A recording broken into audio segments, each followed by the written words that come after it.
With January rolling around, digestion is going to be a hot topic. And good digestion starts before you have your meal, and it goes on long after that meal is done.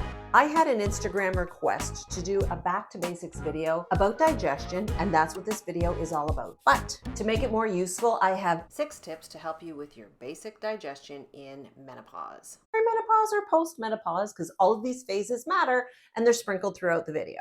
If you're new here, my name's Tanya, so welcome. I like to talk about all things in menopause, including health, how we can eat more mindfully, and find more fulfillment and joy. So if you want to talk about these things, if that's what you're searching for, I would love you to subscribe and we can hang out here. A key thing to remember about your whole digestive system, when you think about it, it's an open tube, so a lot can happen as we age. Having good digestion does depend on hydration. That is the first video in this series. I would invite you to watch that after this if you haven't already. Before I get into this little chat, my standard disclaimer applies, and that's below. And the thing about digestion is it's really complex. It's part mechanical and it's part chemical. The mechanical portion of digestion can begin perhaps with chewing. That's really critical so that you don't have gas and bloating and digestive issues and maybe even floating food in the toilet when you go to the bathroom. The other aspect of digestion can also be chemical with digestive enzymes and stomach acid. There's a lot that goes on with both of these processes. Many people say that good digestion starts in your mouth, and this is partly true. In fact, I said it a lot in dental hygiene practice. Your mouth is super important. But when you think about digestion and the way we actually get signaled by food or how we get tempted by food or even what happens when we are confronted with food, a lot of it is in the brain. Your brain or your nervous system needs to be primed for digestion. Mindful eating can actually do that nicely, but I digress. Did you know that your nervous system has to be in a particular state for your digestive system to run a little smoother? It's called the parasympathetic state of your nervous system, or the rest and digest mode. And this is in contrast to something called the sympathetic state, which a lot of us are familiar with. It's the stressed state. The sympathetic state is also known as the fight or flight state. And you will know this. If you've been stressed, you probably feel a lot of differences in your digestion and even your ability or desire to eat. The parasympathetic state is where you want to be for digestion to occur. But we're also human, so we spend a lot of time in the sympathetic state. We can be stressed, and if you are stressed, you will know that your desire for food can change, and you can also feel a little bit icky in your stomach. You want to think of this as like a light switch. When you are in a rest and digest state, that really means if you're relaxed and you're ready to eat, your light switch for digestion is on.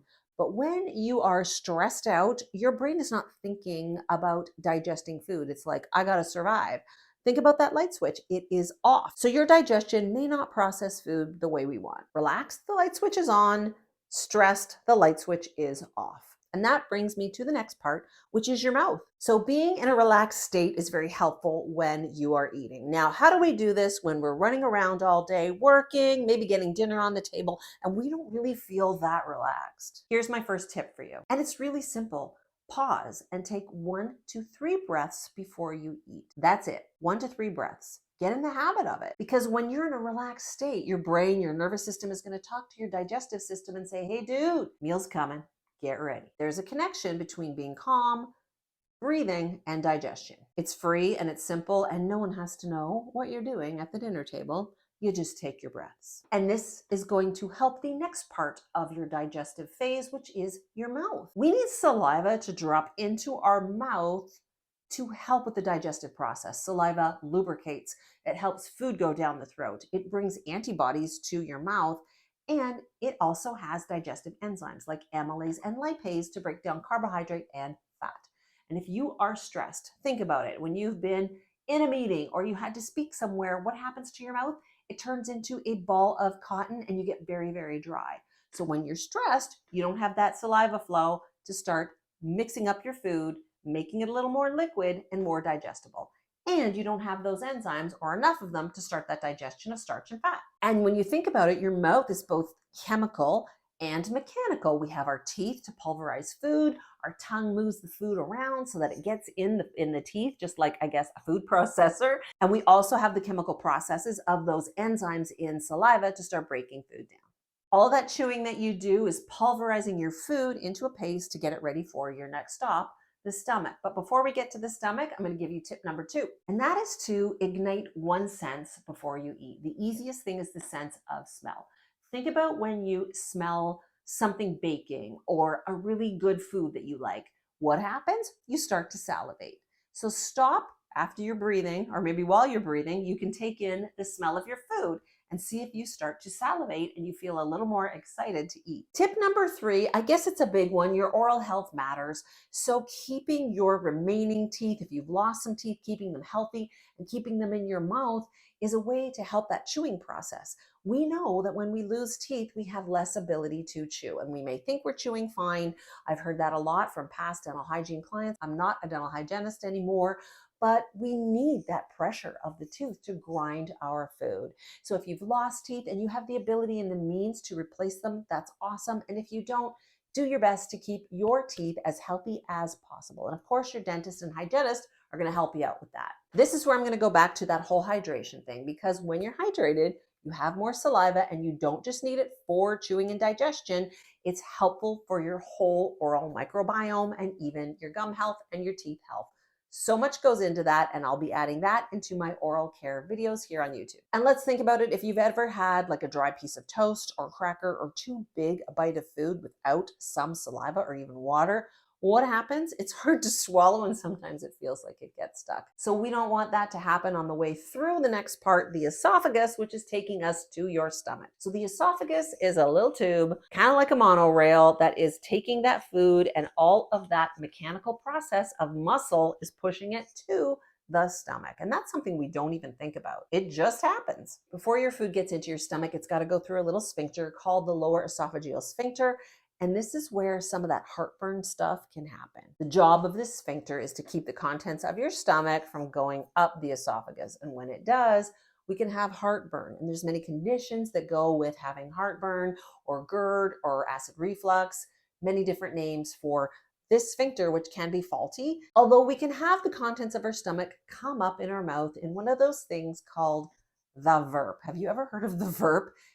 I was told it's like a vomit and a burp together.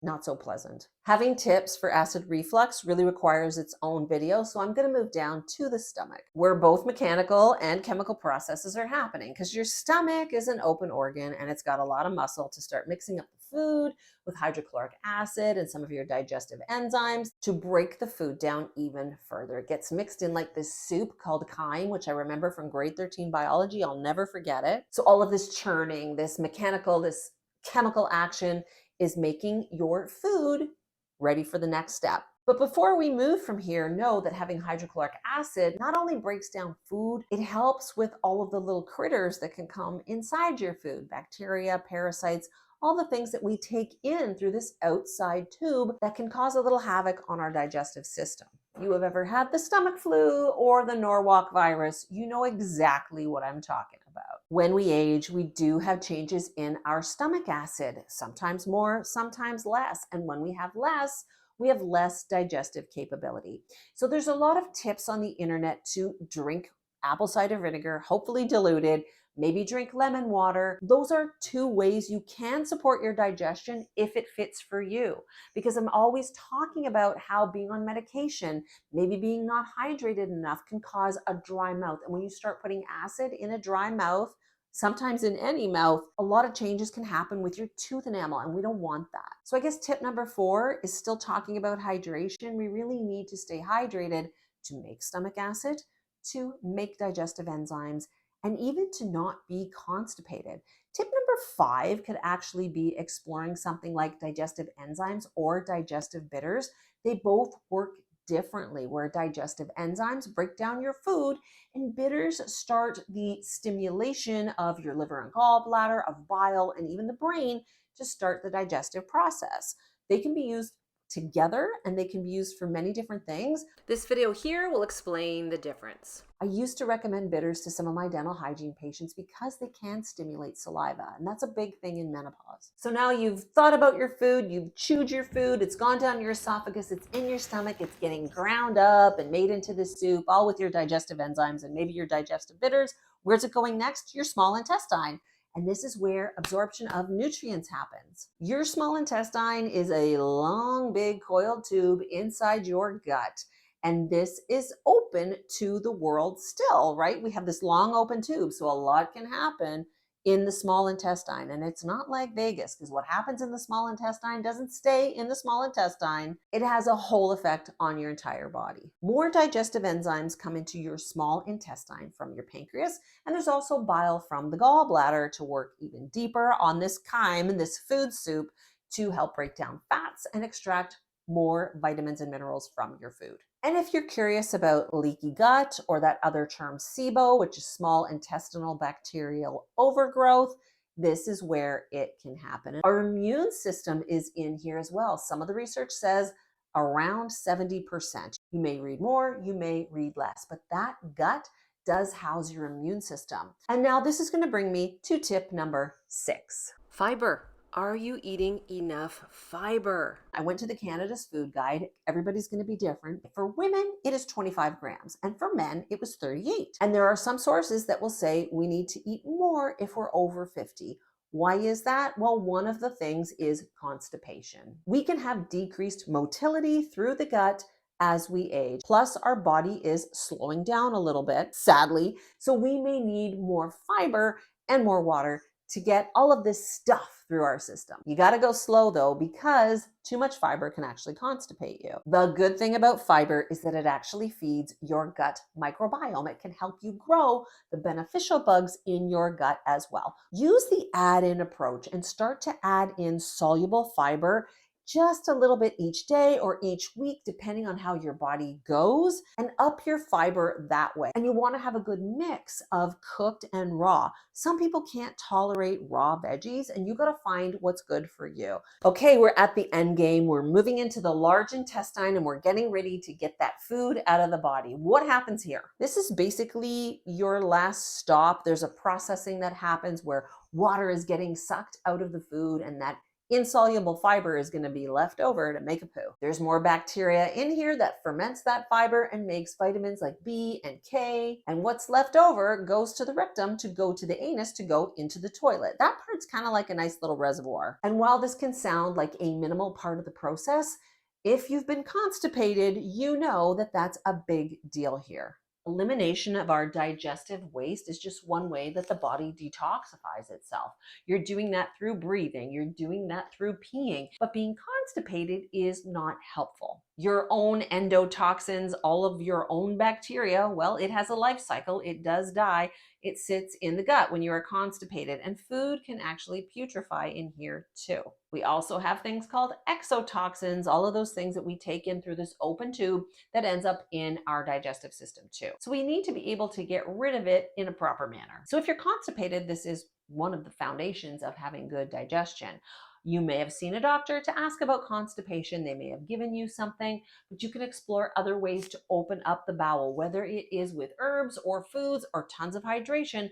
Look at the basics first. Lastly, we can't leave out your liver, gallbladder, and pancreas. They are part of the digestive process, even though they don't live inside the tube inside of us. They help make and store the things that digest the food in the first place. Your liver produces bile that helps break down fats. It gets stored in the gallbladder, and certain hormonal processes help that bile come out and move to the small intestine.